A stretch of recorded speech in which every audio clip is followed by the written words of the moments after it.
Missions. I want to quickly give you 9 ways that you can go into the field. 9 different ways.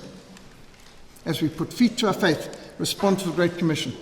Number 1, all of us are required to be everyday witnesses. Lifestyle evangelism. The largest group of missionaries, in a sense, are people who are involved in witness and outreach and service in their own locality, as well as we trust supporting and encouraging others to go to areas and other situations.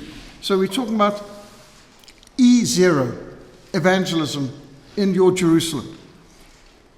Involved in daily lifestyle evangelism with the shopkeeper, with a person at the petrol tank, and the person at the hospital, and shops and neighbors. We just engage in conversations which sometimes will relate to the gospel and asking their needs and praying for them and offering them literature and giving gifts as needed and encouraging and helping as they are in need. So, for example, when any new person moved into our neighborhood, my wife would bake some things and we would go and deliver it to them and welcome them to the neighborhood. On Christmas days, we'd often take some baked things to the local police who were on duty on Christmas Day, showing love and concern for them. There's many ways you could do it. Before Christmas, going into Red Cross Hospital near us and taking some gifts to the children and praying with them by the beds. I mean, any child who's in hospital over Christmas, their situation's got to be pretty bad. And some of them didn't even have family members in town. And so there's different ways we can be witnessing in our own neighborhood and area. Some people might just go and distribute tracts at a traffic light, or go door to door, or put some gospel tracts in people's letterboxes. There's many ways we can do everyday witness, and everyone who's a Christian can do this. Number 2, you get tent makers, what are often called a passport missionary or professional who has skills that gives them a passport to countries or situations where Christian workers may be restricted or forbidden, or where full-time cross-cultural witnesses are not allowed. So a tent maker would use a secular employment like an engineer, a doctor, a teacher, to have a means of working in a restricted access country.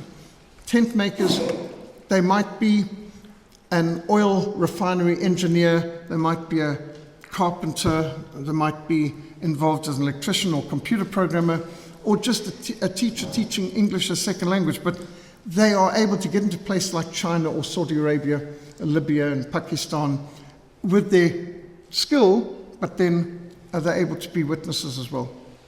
And then you get missionary partners, the traditional missionary working with churches officially recognized by denominations or the government. So a lot of the work I do is as a partner.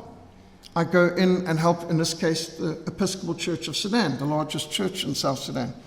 And here's Bishop Bulunduli receiving me into membership in the Episcopal Church of Sudan. Even though I'm a Reformed Baptist, they saw me as one of theirs, and so I've made a minister of the Episcopal Church of Sudan. I'm a partner with different churches, Baptist churches in Zambia, Episcopal churches in Sudan, and so on. Then you get these veterans, well, like my father-in-law, Bill Baffman, 67 years in missions. People who have already served another culture and then moved to a third culture or returned to their own culture, they continue to use their skills and experience. But these don't necessarily have to be in their 60s and 70s. They might be in their 30s, 40s, or even 20s, have a lot of experience already. At the moment in our mission, we're very short-staffed, and we had some people leave town and move here and there. And I turned to 2 old missionaries that we know. They're in their 70s. They were first farmers. I knew them already back in 1980s, and when they were farmers in KwaZulu. But when their children were mostly grown up and their farm was expropriated, they became missionaries. They went to Sudan for 13 years, ran a school in Khartoum for 13 years and survived until the secret police chased them out. And then they went on to Jordan and Egypt, and 16 years missionaries in the Middle East. These are veterans. We brought them in, and these people in their 70s, they have so much skills and insight and graciousness, and so we should not overlook the veterans in our community that we could maybe bring in and help. Then there's apprentices, people who go for a short period to another culture to contribute and to learn so that they can be more effective back in their own culture.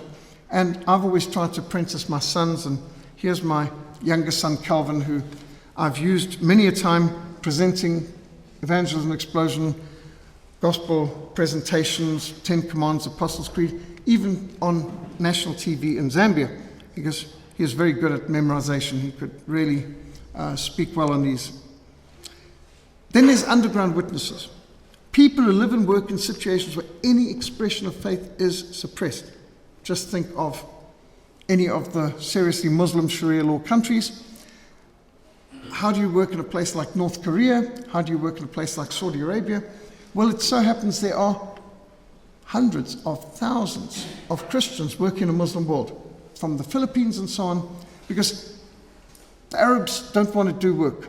They bring in people from the outside, many of whom may be Christians, to look after the children, to teach in the schools, to run the oil refineries, to run everything. In fact, in Saudi Arabia, I don't think any Saudi Arabians really work.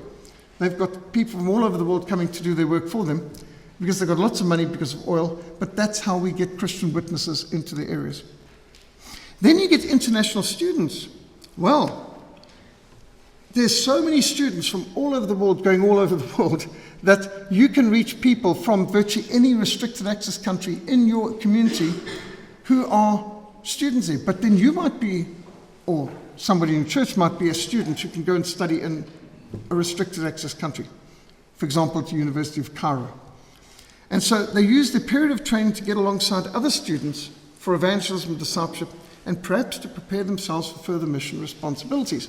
So when you work with international students, not only are you witnessing to them, for example, my son-in-law Hunter had a ministry to students in Phoenix, Arizona before he came here.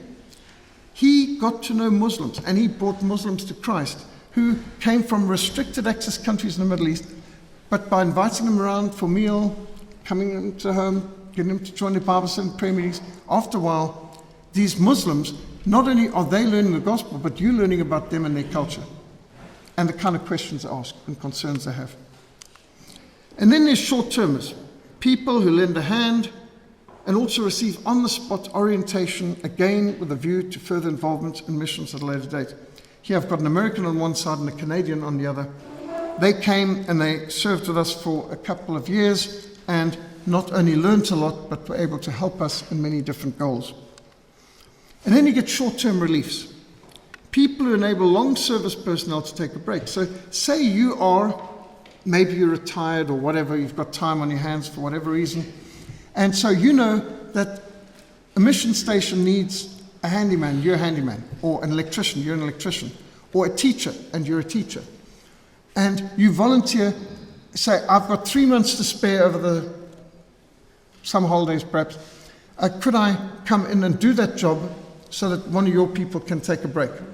And they'll often be delighted. Yes, our man hasn't had a break in 8 years. If you could come in and do his classes or duties for the next few months, then that person could go back home, raise more support, visit the family or whatever. And so short-term reliefs is also a way of helping in long-term missionary goals. So those are some ideas on how you can go. So there's a multiplicity of ways of going. But let me also address culture. Historically, Christians have adopted one of 5 approaches concerning culture. The one is Christ is against culture. And you can think of the Mennonites, for example, in America. They deliberately restrict themselves, the Amish and the Mennonites, to 19th century technology. Horse and buggies, no electricity, no fridges. They will do things manually. They won't have motor vehicles and things like this, especially the Amish. And these people have phenomenal work ethic. I mean, here is what they call barn raising.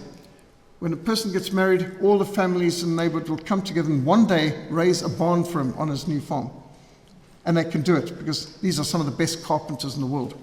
But the Amish people believe our culture is so polluted, they just want to be separatists. And so there are people who just, Christ is against culture in their mind. And so the monasteries are an example of that. The Mennonites and Amish communities, they retreat from the culture as separated brethren. The world is Babylon and Egypt, and we must withdraw from the world. So historically, there have always been Christians who've thought Christ is against culture. Then you get the Roman Catholic view of the Christ of culture, where they confuse creation and redemption. Christ is seen as the Messiah of their community, and it's to fulfill their political aspirations and hopes. For these people, there's hardly any distinction between Christ and culture. You can take most Roman Catholic groups, liberation theologians, utopian socialists fall into this category, where God is like our tribal God, and he is on the side of our culture, and they've confused culture and Christ. Then you get the view of Christ is above culture. We're in the world, but not of the world. Now, these are centrists. They're not against culture. They're not trying to accommodate culture. They are just saying, well, Christ is above culture. And then, fourthly, you get the Christ and culture is in paradox, like two lines of a railway line. Culture and Christianity are two different realms. They're not necessarily antagonistic. They're not identical. They're just different. So Christians can participate in culture, work, service, pleasure, arts, government, family, but not as a means of grace. Culture is just part of what it is to be human, not merely of being a Christian. So that's a fourth view of culture. Well, the view I would hold to, and I think most Christians should, is Christ is the transformer of culture. Christ is Lord over all creation and over all areas of life. And Christ is the Word made flesh. God with us, Emmanuel. God took on human form. So Christians must present the gospel and exercise leadership in the culture. Culture is a distinct but related part of Christ's universal reign. Work, whether agricultural or scientific or educational or political, artistic or commercial, are important activities through which Christians can bring about a transforming of the culture to the glory and the honor of God. We believe Christ transforms culture. While human activity can never bring about salvation, it can serve to attract non-Christians to the gospel and bring about civil righteousness and justice and compassion in human relationships. So St. Augustine, the great African church father from what today is Algeria, he taught this. Professor Martin Luther taught this. John Calvin, John Knox, the Reformer of Scotland, they all taught this. Christ transforms culture. And so the Reformers have been very strong always on trying to change culture, transform it. Some Calvinists were called Puritans because they want to purify society, purify motives. And this means that this position has produced some of the greatest culture, like cathedrals and Handel's Messiah and great works of art, because Christ transforms culture and we channel our energy and our creativity in a way that will honor God.